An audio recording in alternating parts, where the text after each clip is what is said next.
I'm just going to start the session, and as people filter in, I'll admit them in. So good afternoon, and thank you all for joining us. My name is Rhiannon, and I work on the lead team at Women with Disabilities Australia. And I want to thank you all for registering for today's event and coming along. We have Auslan interpreters with us today, so you can get that up at the bottom of the screen. There's an interpretation button, but you also may be able to see them in the gallery view.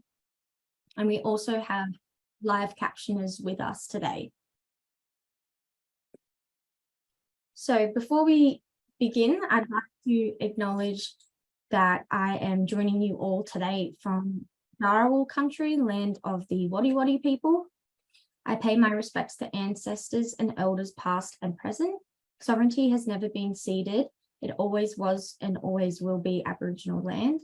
And I extend my respects to any Aboriginal or Torres Strait Islanders joining us here today. Feel free to share in the chat what Aboriginal country you're calling us from. And I'd also like to acknowledge the unique value of the unique personalities, strengths, interests, and abilities of everyone here today. Each individual adds to our vibrant and diverse community. So as mentioned, I'm Rhiannon. I work on the lead team here at Women with Disabilities Australia. A quick physical description: I'm wearing a multicolored button-down shirt. I have brunette hair to my shoulders and a front fringe and gold framed glasses on.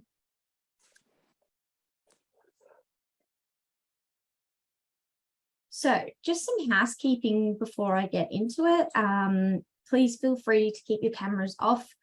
We are recording today's session to be put up onto the Women with Disabilities Australia website. If you're not comfortable with this, please feel free to leave whenever you want to.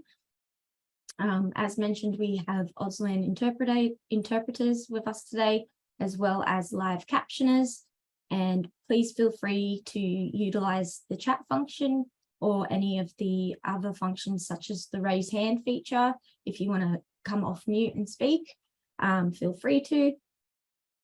And yeah, if you have any questions, pop them in the chat or raise your hand as well. And there'll be time for more questions at the end as well, and as we go through the slides.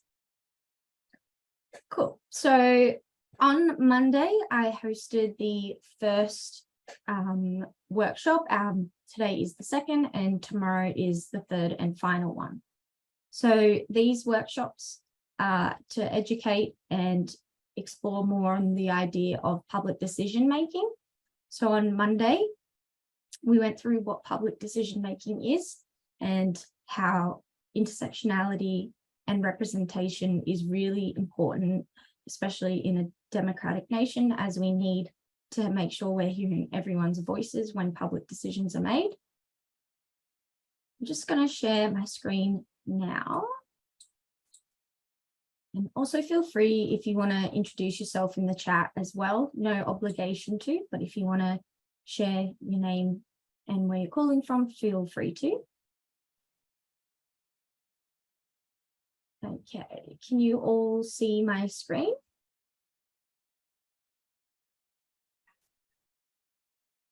I haven't heard any no's, so I'm taking that as a good sign. So today's agenda, I'm going to give a quick introduction to myself and a more in-depth overview of workshop 1. I'm then going to show you all the power mapping tool, what it is and how to use it. And then we're going to do an exercise where we use that tool, as well as the influence and impact matrix. And I will explain that and its usefulness. And then we will also do an exercise with that. And then a quick wrap up of today's session and any questions. So as mentioned, I'm Rhiannon and I work here at WWDA. I am a policy student at the moment, currently studying my graduate certificate. I have a Bachelor of Arts double major in politics and international relations. So working and talking about public decision making and the policy cycle, all of that is something I nerd out about and absolutely love. So I'm super happy to be running these workshops together today. I'm an activist when I'm not working, and so I'm using a lot of these tools already in my personal life as well as my work life. And we're joined here by a couple other staff today as well, and feel free to send any of us a direct message in the chat function if you need to throughout the session.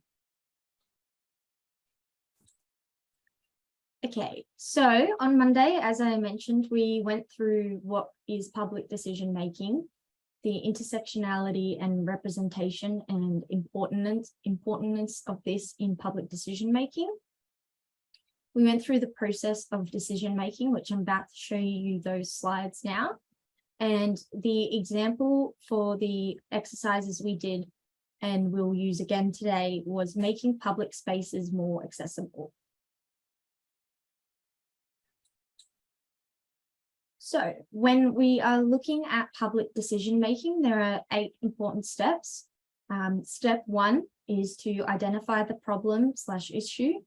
So we define objectives, define the problem, and diagnose the issue. Step 2 is figuring out our stakeholders. So that's what we're focusing on today with these exercises that we are going to go through.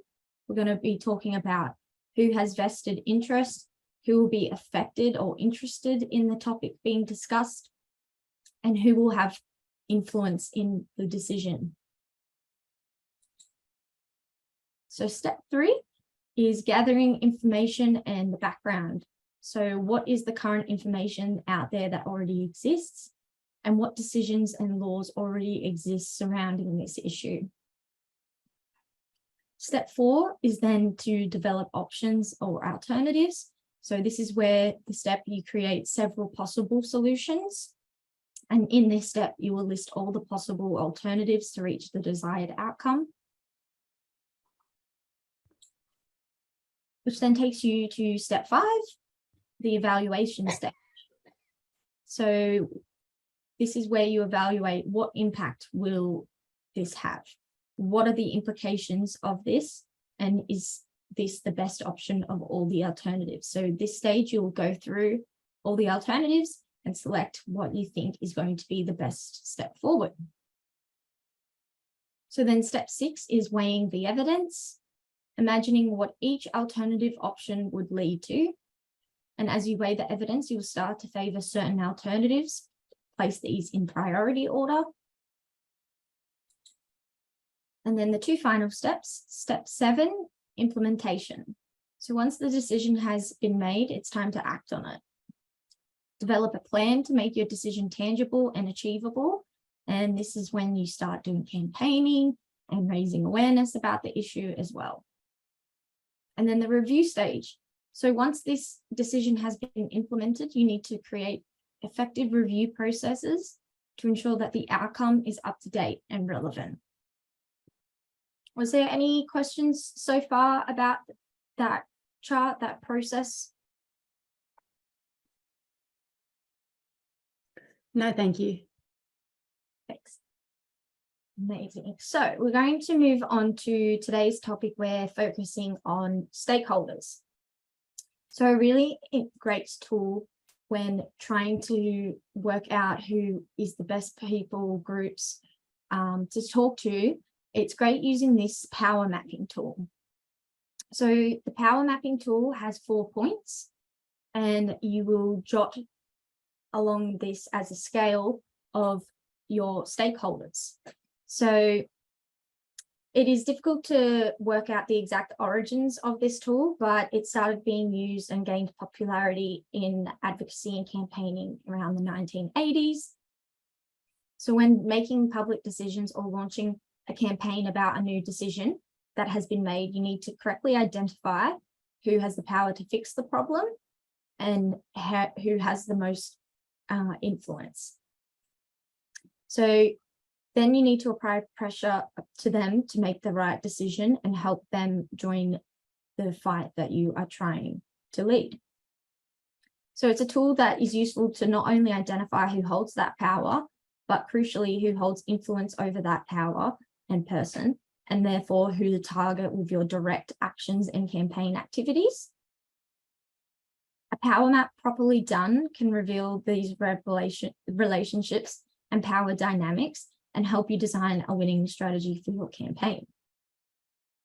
So we are going to use this power mapping tool. I have a Jamboard link I'm about to send, and we're going to use the example of trying to make public places more accessible.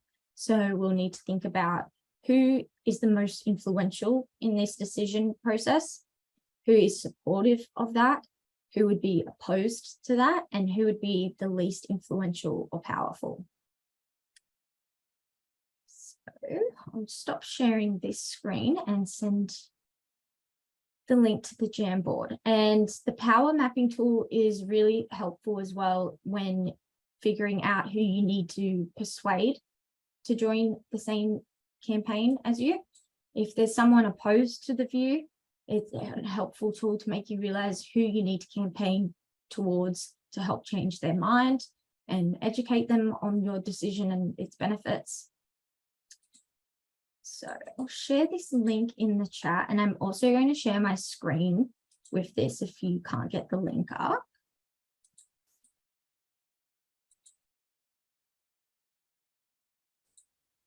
Okay, so that link is in the chat. So that's Google Jamboard.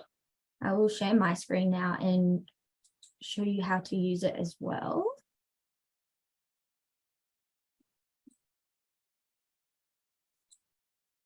So with this, what we're going to do is you can either utilize on the sidebar, there is a sticky note feature, so you can get up a sticky note such as that, or you can get up the text box. It's up to you. And also feel free to write in the chat your answers as well, and I will read these out and add them in.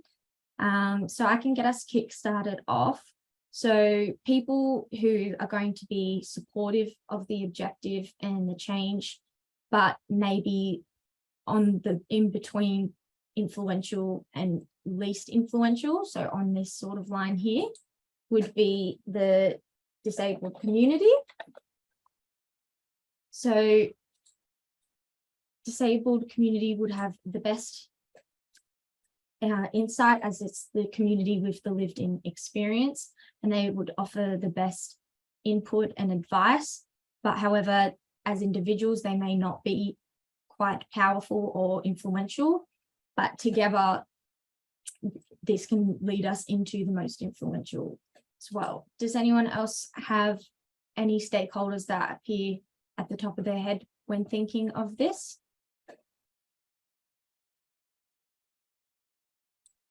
The NDIS.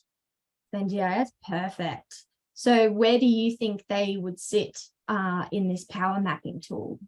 Where the power sits. That's what they said. Yeah. Yeah, and under the disabled community, I probably we think that will be NDIS participants, because obviously we're not a monogenous group. There is nuances within that group. So yeah, within the disabled community, I would see another further marginalized group is people with NDIS, and that's why the NDIS has power. They sit on the other side of this, but their participants are not a power. Well, choice and control are just words nowadays. Not really, don't seem to have meaning for the actual people in there. Yeah, so I'll put that participants there, yeah, and then the NDIS will be on the other side with all their power that they wield very carefully. So I reckon with what you're saying there, we could put the NDIS participants themselves, and then above them we can put the NDIS, because they have that power that the participants don't have. Yeah. And I would like to separate then the NDIS providers as a separate stakeholder. Oh, yeah, perfect. Providers as separate stakeholders, yeah. And carers will also be separate stakeholders. If we're going to unpack that side, carers will also be stakeholders in this conversation. Yeah. Sure. And do we think when they're trying to reach these decisions that carers will be on leaning towards the least influential or more influential? As a carer, I don't see a lot of opportunities where we have a lot of power or a lot of say, even in consultations. They are at best so bare minimum, and always with the interest of the stakeholder having resources brought to them, but that doesn't even filter back to the carers. For example, I live on Ghana Country in South Australia, and we have carers that say, they do their best, but the reality is that we don't even inform what carers SA really does. We get swept into what is the disability gateway across the Australia, and each state then has now these other stakeholders, and South Australia, that's carers SA. But as a carer, I'm a very privileged carer, being a human rights activist. I can't remember the last time I was invited to go provide any consultation or advice, and that's also being a bilingual and cultural carer at that. I can't remember the last time I felt like I had any power or of influence in that space, more rather that I'm put in a position to always have to fight for the dignity of the role that is caring role, and fighting for the support you actually deserve, but you're put in this position to beg for that support. There's no power in that. Like, it's not empowering. If anything, it feels very disempowering and undignified, because it does feel undignified to have to justify and be put in a position to feel like you have to explain why you're having breakdowns, or why a carer, or you're having burnouts. Like, come on, this is basic 101. So why are we even still at that stage, and not to the stage where we're actually really having carers be power players, having a seat at the table with the funding bodies who fund those programs, so they're actually hearing directly from us in what we will need. The fact that the packages that are offered are so out of touch with the actual reality. Take, for example, Christmas is coming. I mean, support is nowhere to be found at all. I mean, it's a huge time of the year for carers. Nowhere to be found, because we're not informing the actual supports that are then provided to us. It's top-down approach. Sorry, not on a tangent, but if we're discussing power, there's so much nuance in what that looks and feels like. So yeah. No, anyway. And yeah, and that's the thing. Carers have the expertise and can understand the community probably more than any other groups. However, sadly, they, as you said, that power imbalance, there's no power there for them. Nope. So in the supporting the objective area and least influential. Yeah. Sadly, the case. Yeah. And so we've got some comments in the chat. We've got informal and formal advocates. Amazing. So advocates, especially in this area, are super relevant stakeholders. So when we think about formal advocates, so if you're going through an advocacy agency, we want them to be on the supportive and objective side, which they will be. But where do we think they can sit when it comes to terms of influence and power? Are they more online with the disabled community? Do they have more influence, less influence? I'd be interested to hear what you all think about that. I have had one. Someone's actually had an advocate. I think what the role is meant to be and what it actually is in reality, there's a disconnect. So if you take advocates within an NDIS space, there's accountability they bring to the table in terms of making the NDIS know that they're being watched, that there are other extra eyes on them in order to even out what is a huge power imbalance between NDIS and its actual participant. Anyone who's been in a review meeting will tell you the power imbalance is just off the trend. The person on the other side is making decisions about you, and you're on the other side of that conversation. Advocates were meant to, I think, in essence, be supportive and be able to have influence. I think many of us, if we were interviewed who have used those services, may tell you that it's actually not the case. It's so often is that cases are looked at and you're told they're too complicated.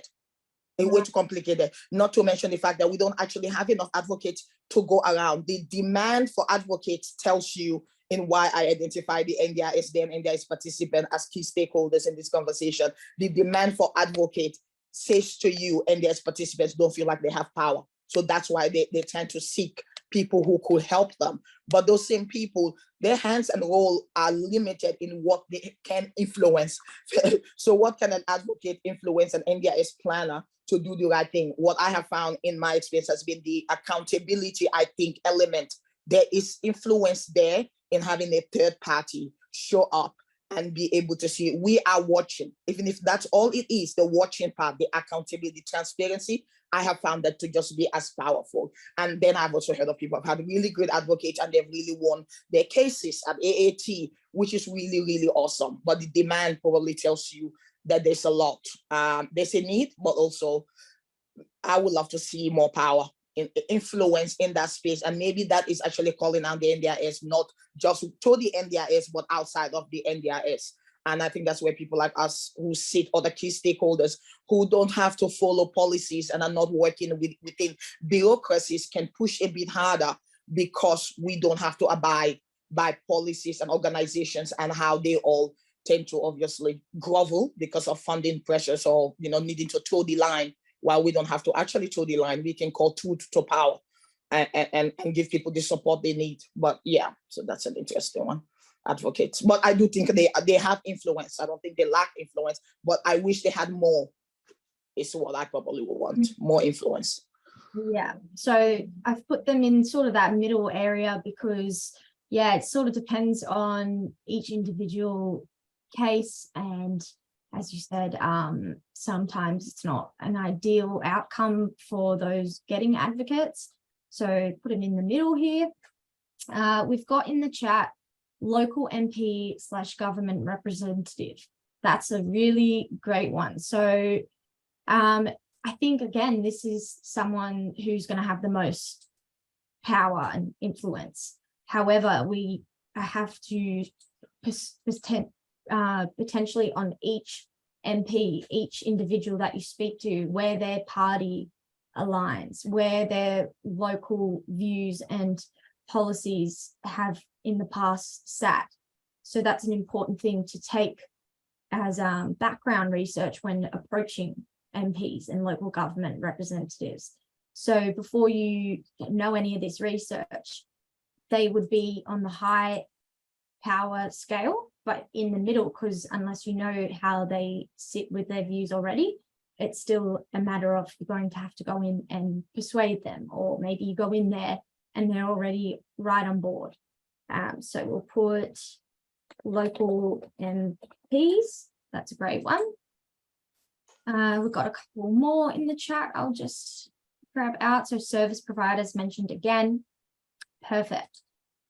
This one, I think, service providers will be put down in the lower scale of influence and power, unless you have a huge service provider group that has their own stakeholders in government. It can be really hard to get them to help influence the change.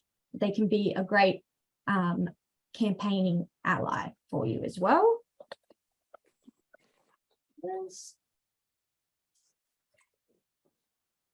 Media, perfect. So media is a great one to utilize. So the media can get your message across, or the media can bring your campaign down.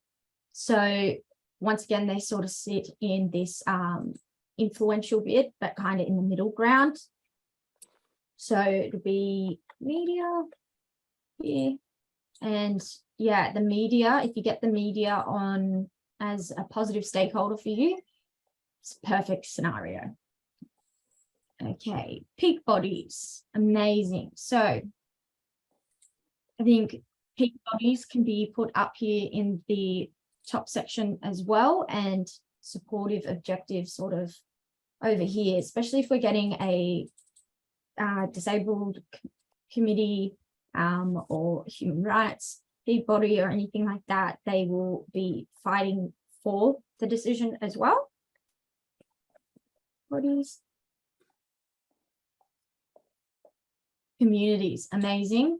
Yeah, I can expand on that. I can type out all the words that would take. I mean by that, let's say your LGBTI community, your culturally and linguistically diverse community, your First Nations community, in that those communities themselves are actual stakeholders. And most of the refugee communities, for example, multicultural communities have associations. I'm a Sierra Leonean, so we have the Sierra Leonean Association. So that actually means that we are organized as well enough to be stakeholders who can participate.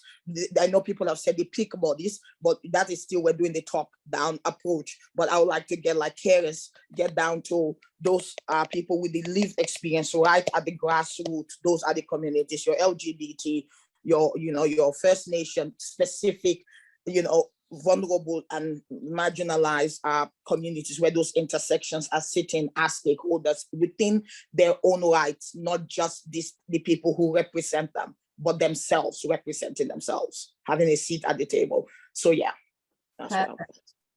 Amazing. Great point.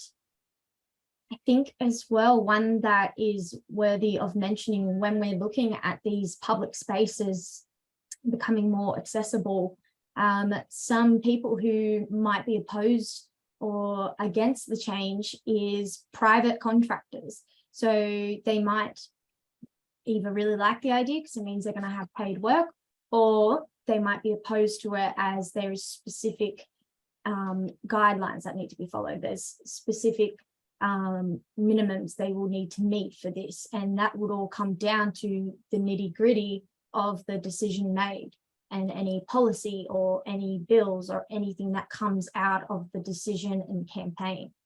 So putting that in this sort of gray area, to put private construction, because they can either see it as a great source of more work, or they can see it as just workaround.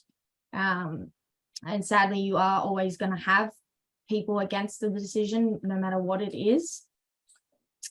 So we've grabbed quite a few here. So we'll move on to the next exercise. So I'll stop sharing a moment just to bring up the other slide. Amazing. So now that we've sort of mapped out the stakeholders that we have in mind, a good way to help you refine this is the influence and impact matrix. So with this one, you are putting them in specific areas. So the influence of, so we talked about MPs. So an MP will go in this square. So they have the high influence, high impact. And then someone such as private construction, we can put down in the low influence, medium impact.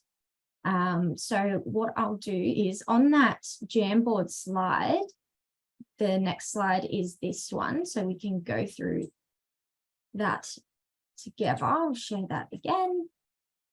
Awesome. So in here, so once again, feel free to share in the chat how you think we should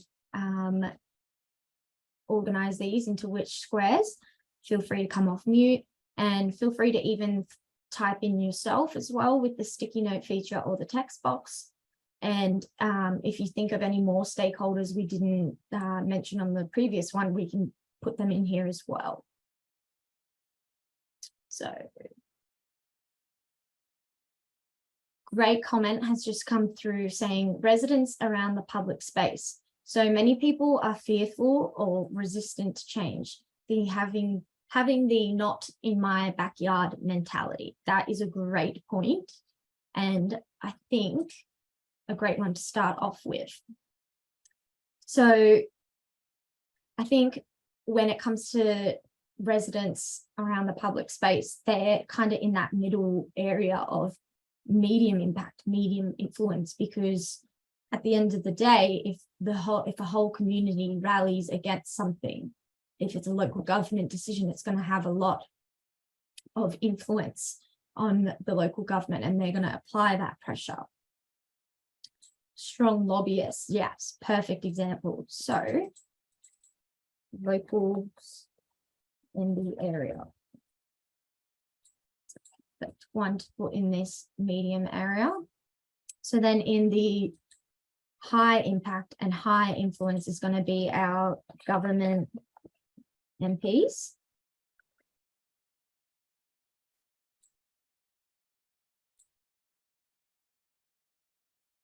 And we'll put in this same box as well, lobbyists, as mentioned.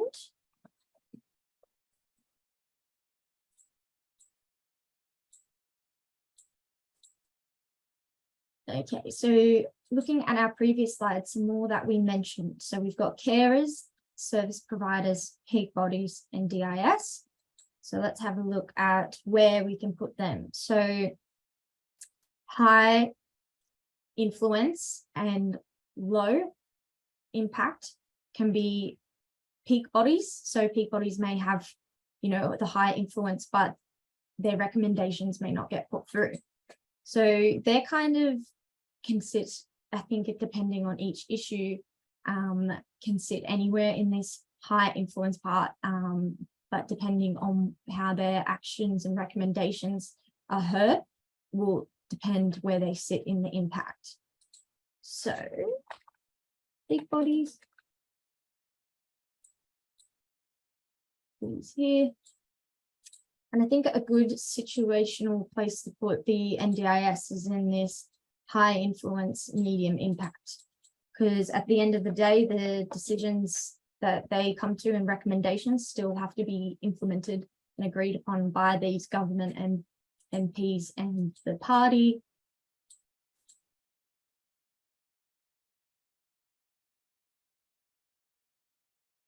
So in the high impact and medium influence, I think is a great place to put the disabled community and carers. Carers, as these people are the ones most impacted and going to have an impact on their own community, but their influence levels may not be quite there. Grassroots activists, perfect example again. They can go in the, I think in the same sort of area, we've got the lobbyists, so their influence and impact is medium. And again, this all varies as well, depending on the issue, how many people are lobbying together, how many are attending a strike or a march or a letter campaign or petitions. So,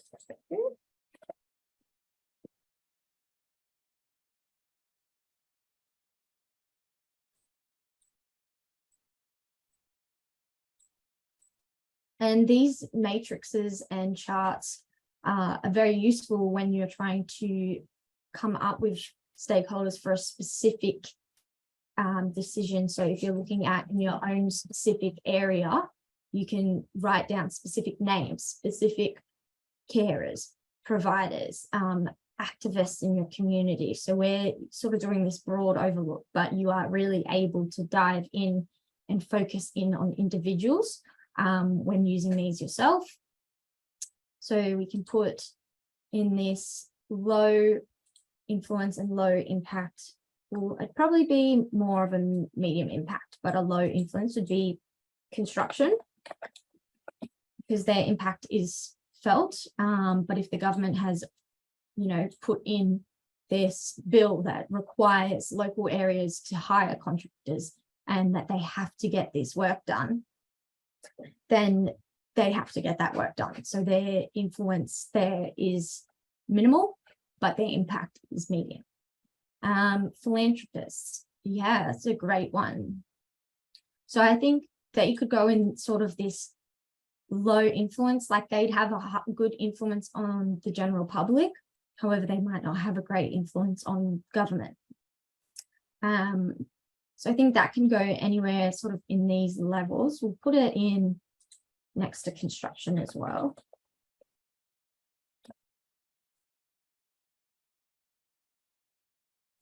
think I spelled that wrong actually. And who else did we have on the previous page? Media, that was a great one. We'll put in there just around the NDIS. So the media plays a huge role in how most people view issues. Unless you're going in and researching this issue, you only know what the media is telling you. So they have a great influence and impact on many people. Awesome. So that's those two exercises.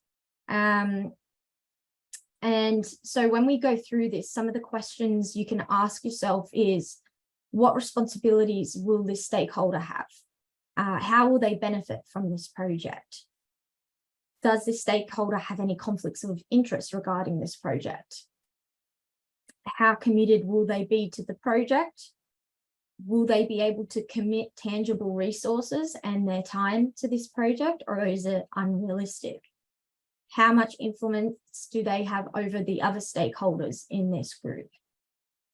And do they pose any threats as well? So you may think, oh, they're going to be great for campaigning on this, and then they might just gather all that information you're providing them and use it to launch an anti-campaign against your decision. So these are questions we really have to think about when trying to work out our stakeholders.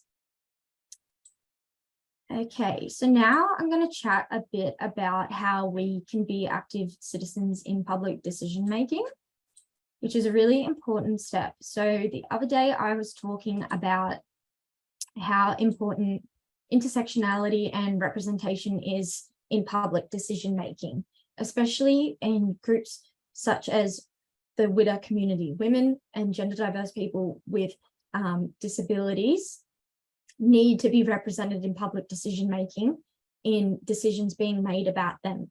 Because if you can't understand the problem, how can you fix the problem?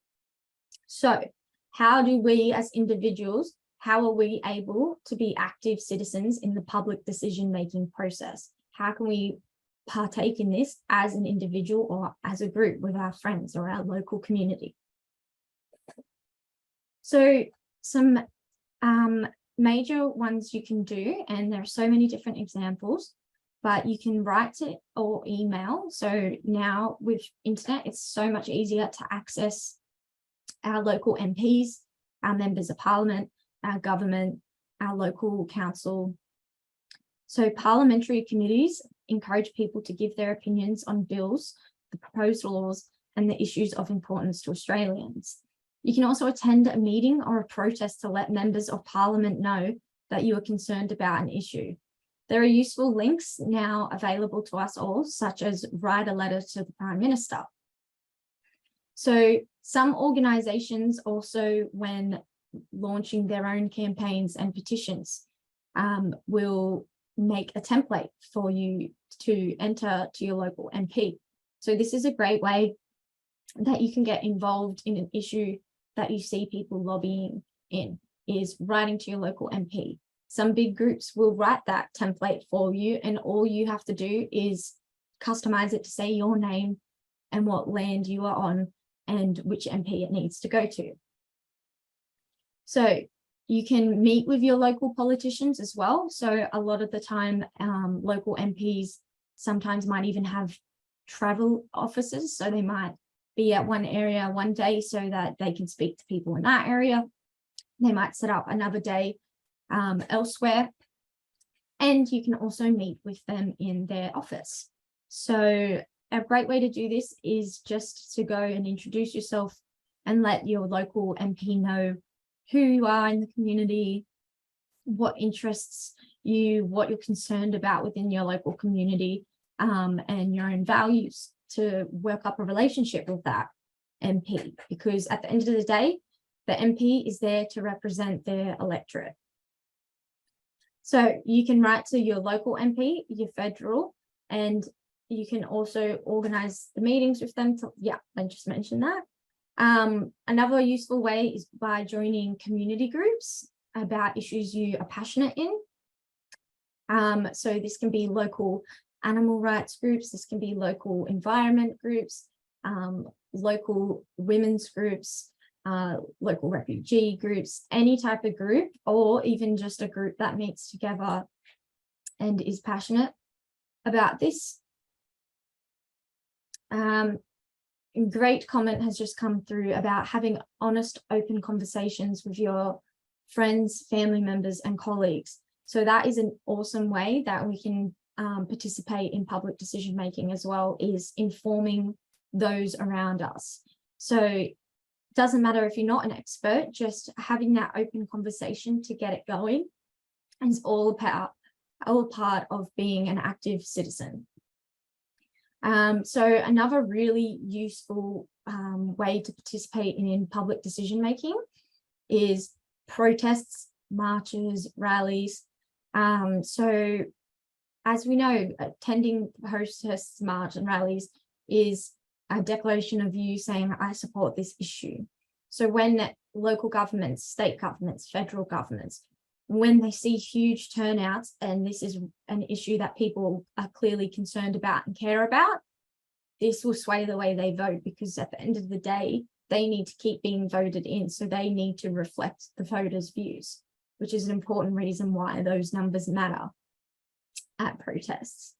Petitions, the Australian Parliament website has petitions on there. You can look through and sign about topics that matter to you, and also start your own one as well. They even give guidelines on how you can write a petition. And advisory committees, just advisory boards, committees, management committees, there's a lot of different names for these types of groups, but these are a great way to be an active citizen. So becoming a member of these groups will help you meet with people who also have that like-minded mentality, who want to vote the similar way, who want to see reform and change in a similar area. And then in being involved in advisory groups as well allows you, as a lived-in expert or someone who's worked in the area, to have consultation when it comes to decisions being made. So advisory groups, depending on what you're advising, if it's a certain issue, a certain company, if it's a certain part of government, a department, an agency, will have influence, a sort of co-design element for you to consult with them in order for a joint decision to be made. And there are also so many ways online as well for us to participate. So you can have a look. Some local areas will have Facebook groups for, say, this area for animal rights, this area for environment, this area. So there are many ways you can stay connected. And on your local council as well, they should have on their website local groups that you can join, links to their groups pages as well. And also at community notice boards at local council buildings and libraries. There are many ways you can join a group and be active participants. And same vein, there are so many ways you can be an individual active citizen. Okay, so I wanted to give a couple examples of advisory groups. I myself am in a couple advisory groups and have found them to be an amazing way to have my own input put in, as well as the communities that I am a part of. So there are some really good examples here, such as the National Council of Women Australia, the YWCA Australia. So that's an international global branch that has branches in most continents and countries. The Victorian Disability Advisory Council, Wisdom, which is Women in Strategic Decision Making, Stronger Civil Society. There's also, as I've mentioned, you can be on a advisory group or a board or a management committee for companies. So you can be on one for People with Disability Australia, Women with Disabilities Australia. We have our own advisory group. We have a youth advisory group. So they're a really important step as individuals we can take, and for governments, companies, and groups to have to come to joint decisions.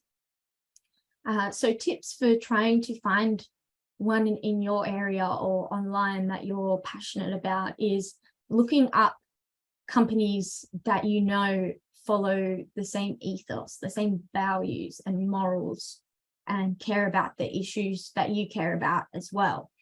It's a great way to start is just by familiarizing yourself with them, and then the companies that they associate with and the groups and the governments. And through that, getting familiar with the area and community itself on the issues you care about will lead you into pathways where you can help make a decision and help have an impact on decisions, such as advisory groups or lobbying groups. These are all great ways to partake in the public decision-making process as an individual and as a group. And so I've listed some of these as examples, and in the handouts I'm going to attach after these sessions have all wrapped up. We're going to be putting them all on the website, and I'm also going to email out those who attended the handouts. And in it, I've got these lists of advisory groups that can help you also then figure out, is this an area that I care about and want to engage in, or find a group similar to them. But yeah, they're a great way to start being more involved in the public decision-making process in Australia. And ever since the pandemic hit as well, a lot of these opportunities are available through remote situations such as Zoom, like we're using today, and Teams. So they're even more accessible for us to be able to join and make these decisions through the power of the internet and technology. And that's all I have for today to wrap that up. Workshop 3, I will be holding tomorrow at the same time over Zoom as well, a different link if you're registered for that tomorrow or on the wait list for that, for those who can't make it tomorrow. But other than that, that's all I've got for there. Was there any questions anyone would like to talk about, or anything they'd like to dive into deeper? As now the time, or even if you have a question for me specifically, yeah, I'd love to have the floor open for any questions or even just comments.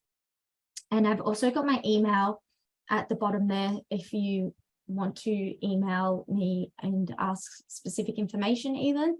So it's Rhiannon H, I'll put it in the chat as well, at wwda.org.au.